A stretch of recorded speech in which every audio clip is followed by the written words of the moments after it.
আগে ৪ জন দাঁড়াতো, এখন একটা মারলে ৪০ জন দাঁড়াবে, বললেন ডক্টর ইউনূস। ভারতে বাংলাদেশি রোগী বয়কট না করার সিদ্ধান্ত, লোকসান চান না ব্যবসায়ীরাও। ব্রিটিশ পার্লামেন্টে মিথ্যাচার, ব্যথিত বাংলাদেশ।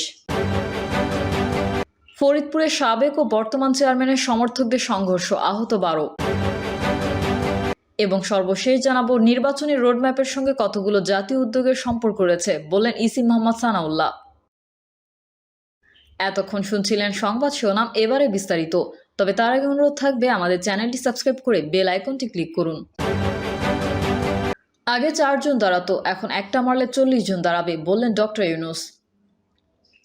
জুলাই আগস্ট বিপ্লবের চেতনায় জাতি এখনও উজ্জীবিত ও ঐক্যবদ্ধ মন্তব্য করে প্রধান উপদেষ্টা অধ্যাপক মোহাম্মদ ইউনূস বলেছেন, আগে একটা মারলে ৪টা দাঁড়াতো, এখন একটা মারলে ৪০টা দাঁড়াবে। অধ্যাপক ইউনূস বলেন, তারা যেটা মনে করছে ঠান্ডা হয়ে গেছি, ঠান্ডা আমরা হই নাই, আমরা সেই সতেজ। আমরা দেখেছি পুলিশ বলেছিল স্যার একটা মারি তো ৪টা দাঁড়ায় যায়, এখনও ৪টা না ৪০টা দাঁড়াবে এবার। এই জাতি মরে নাই, দুর্বল হয় নাই, সবল আছে। তিনি বলেন, আমাদের অস্তিত্ব নিয়ে প্রশ্ন তুলেছে তারা। আগস্টের ৫ তারিখে যে উত্তেজনা এবং শক্তি নিয়ে ঐক্যবদ্ধভাবে আমরা শত্রুর মোকাবেলা করেছি, আমাদের ছাত্র জনতা বুক পেতে দিয়েছিল, জীবন দিয়েছিল, সেই লক্ষ্য থেকে কোথাও আমরা চির ধরে নাই, একটা ফাটলও ধরে নাই।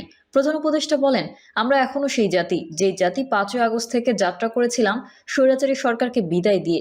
সেই জাতি এখনো সজাগ আছে, মজবুত আছে। তিনি বলেন, আমরা এখানে এক হয়েছি জানিয়ে সবাইকে জানিয়ে দেওয়া, এটা আমাদের থেকে ছিনিয়ে নেওয়ার কোনো অবকাশ কোনো শক্তির নেই। যত ষড়যন্ত্র করুক, যত অপপ্রচার করুক, যত কিছুই করুক, আমাদের থেকে এটা ছিনিয়ে নিতে পারবে না, কারণ আমাদের রক্ত এখনো শুকায় নাই। দেয়ালে দেয়ালে যে লেখাগুলো আছে, আসা যাওয়ার পথে রোজ পড়েন, সেগুলো মুছে যায় নাই, এখনো দগদগ করছে, সেটা আমাদের বুকেও দগদগ করছে। ভারতে বাংলাদেশি রোগী বয়কট না করার সিদ্ধান্ত, লোকসান চান না ব্যবসায়ীরাও। ভারতে চিকিৎসা নিতে আসা বাংলাদেশি রোগীদের বয়কট না করার সিদ্ধান্ত নিয়েছে দেশটির চিকিৎসক সংগঠন ইন্ডিয়ান মেডিকেল অ্যাসোসিয়েশন। এছাড়া সাম্প্রতিক ঘটে যাওয়া অস্থিরতা পরিস্থিতির কারণে দুই দেশের ব্যবসায় যাতে কোনো ধরনের লোকসান না হয় সে বিষয়েও হুঁশিয়ারি করেছে বেঙ্গল চেম্বার অব কমার্স। সংবাদ সম্মেলনে তারা জানিয়েছেন, কোনোভাবেই ভারতে আসা বাংলাদেশি রোগীদের চিকিৎসা বন্ধ করা যাবে না। এছাড়া রোগীদের কোনোভাবেই হয়রানি করা যাবে না। বাংলাদেশি রোগীদের চিকিৎসা দিতেই হবে। তারা চিকিৎসকদের আরও মানবিক হওয়ার জন্য অনুরোধ করেছেন। তারা আরও বলেছেন, চলমান অস্থিরতায় যেমন বাংলাদেশি রোগীরা সমস্যায় পড়েছেন, তেমন আর্থিক ক্ষতির সম্মুখীন হচ্ছে ভারতের মেডিকেল ট্যুরিজম। অচিরেই এই সমস্যা কেটে যাবে বলে মনে করছে আইএমএ। বাংলাদেশি রোগীদের জন্য দ্রুত হেল্পলাইন চালু করবেন বলেও জানিয়েছেন তারা, যেই নম্বরে রোগীরা ফোন দিলে চিকিৎসা সংক্রান্ত সব ধরনের সাহায্য পাবেন। তবে রাজনীতির ঊর্ধ্বে উঠে দুই দেশকে কূটনৈতিক সম্পর্ক মজবুত ও মধুর করতে হবে এবং এগিয়ে আসতে হবে বলেও তারা দাবি করেছেন। অপরদিকে সাম্প্রতিক পরিস্থিতিতে দুই দেশের ব্যবসাতেও প্রভাব পড়া উচিত নয় বলে মনে করেন বেঙ্গল চেম্বার্স অব কমার্স। ওই সংগঠনের সদস্য তথা ভারতের খোলানা বিভাগের সেক্রেটারি অনির্বাণ গুপ্ত বলেছেন, চলমান ইস্যুতে দুই দেশের ব্যবসায় কোনো প্রভাব পড়বে না। বুধবার তিনি আরও বলেছেন, সংগঠনের তরফ থেকে আমাদের কোনো সিদ্ধান্ত দিতে পারি না। ভারত সরকার যেভাবে বলবে সেভাবেই আমরা চলতে হবে। ব্যক্তিগতভাবে আমি মনে করি দুই দেশের একটা সুসম্পর্কে আমরা এগিয়ে যেতে চাই। রাজনৈতিক উত্তাপ ব্যবসায় যেন না পড়ে। একটা সুষ্ঠু সম্পর্কের মধ্যে দিয়ে আমরা এগিয়ে যেতে চাই। দুই দেশেরই উচিত দুই দেশকে সম্মান করা। আমি মনে করি সবকিছু ভুলে আমাদের মধ্যে যে হৃদ্রতা ছিল সেই সম্পর্কেই আগামীতে আরও মজবুত হবে। ব্রিটিশ পার্লামেন্টে মিথ্যাচার, ব্যথিত বাংলাদেশ। গত ৫ই আগস্ট আওয়ামী লীগ সরকার পতনের পর বাংলাদেশে হত্যাকাণ্ড নিয়ে ব্রিটিশ পার্লামেন্টে যে তথ্য তুলে ধরা হয়েছে তা একেবারে সঠিক নয় বলে মন্তব্য করেছেন পররাষ্ট্র উপদেষ্টা মোহাম্মদ তৌহিদ হোসেন। পররাষ্ট্র উপদেষ্টা বলেন, ব্রিটেনের অল পার্টি পার্লামেন্টারি গ্রুপ বাংলাদেশের সংখ্যালঘু ইস্যুতে যা বলেছে তাতে বাংলাদেশ ব্যথিত। ৫ই আগস্টের পর বেশি মানুষ মারা গেছে এমন তথ্য প্রকাশ করা হয়েছে, এটি সম্পূর্ণ মিথ্যা ও ভিত্তিহীন। ৫ই আগস্টের পরের পরিস্থিতি নিয়ে মন্তব্য করলেও জুলাই গণহত্যা, ছাত্র জনতার ওপর গুলি চালানো ইস্যুতে অল পার্টি পার্লামেন্টারি গ্রুপ ছিল নিশ্চুপ।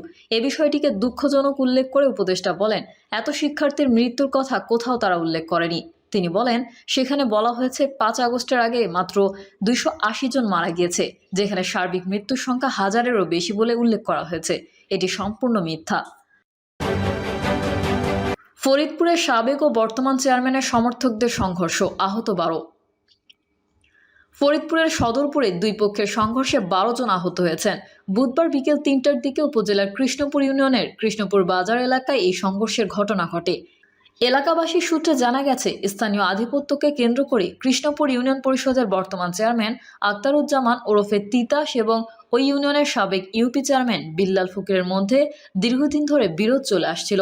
আজ বুধবার সকাল 9টার দিকে ইউনিয়নের বারাইহাট বাজারে চেয়ারম্যান আক্তারুজ্জামানের প্রাইভেট কারের চালক জিন্নাকে মারধর করে আহত করেন সাবেক ইউপি চেয়ারম্যান বিল্লালের সমর্থকরা।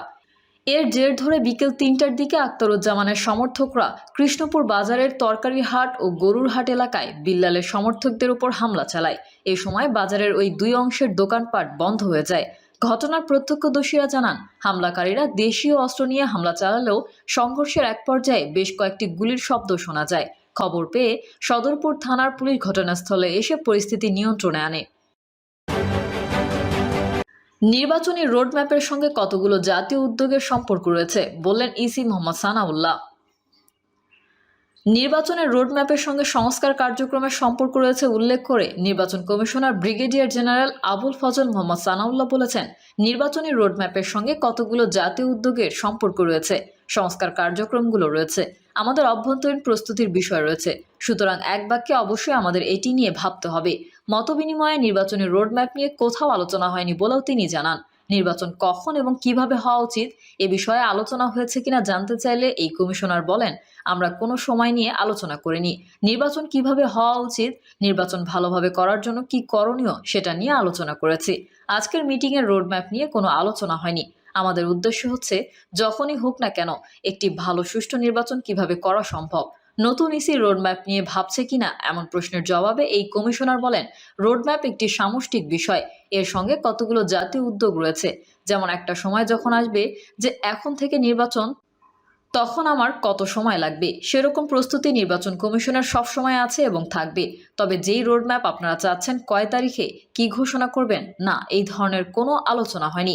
তবে আমরা ইতোমধ্যে কাজ শুরু করেছি, কাজ করছি। আজকেও এনআইডি নিয়ে বসেছি। বৈঠকের বিষয়ে ইসি সংস্কার কমিশনের প্রধান ডক্টর বদিউল আলম মজুমদার বলেন, আমরা নবগঠিত নির্বাচন কমিশনের সঙ্গে সৌজন্য সাক্ষাৎ করেছি। আমাদের দীর্ঘ বৈঠক হয়েছে। নির্বাচন ব্যবস্থা সম্পর্কীয় যাবতীয় বিষয় নিয়ে আলোচনা হয়েছে। আমাদের একটা সফল মতবিনিময় হয়েছে। তিনি বলেন, ওনারা সুষ্ঠু ও নিরপেক্ষ নির্বাচন করতে বদ্ধপরিকর। আমরাও সহায়তা করতে এক পায়ে দাঁড়িয়েছি। আমাদের উভয়ের লক্ষ্য একই, আমরা সেটি অর্জনের জন্য কাজ করছি। তারা যাতে তাদের কাজ সুচারুরূপে করতে পারে এবং সফল হন, সেজন্য আমরাও আমাদের পক্ষ থেকে কতগুলো সংস্কার প্রস্তাব দেব। আমরা যেসব সুপারিশ দেব এর মধ্যে কিছু কমিশন বাস্তবায়ন করবে, কিছু সরকার করবে এবং বাকিটা সরকার ও রাজনৈতিক দলের সঙ্গে আলোচনার ভিত্তিতে বাস্তবায়িত হবে। আমরা এখনো চূড়ান্ত সিদ্ধান্ত নেইনি, কতগুলো বিষয় চিহ্নিত করেছি, এটা নিয়ে আমরা আলোচনা করছি।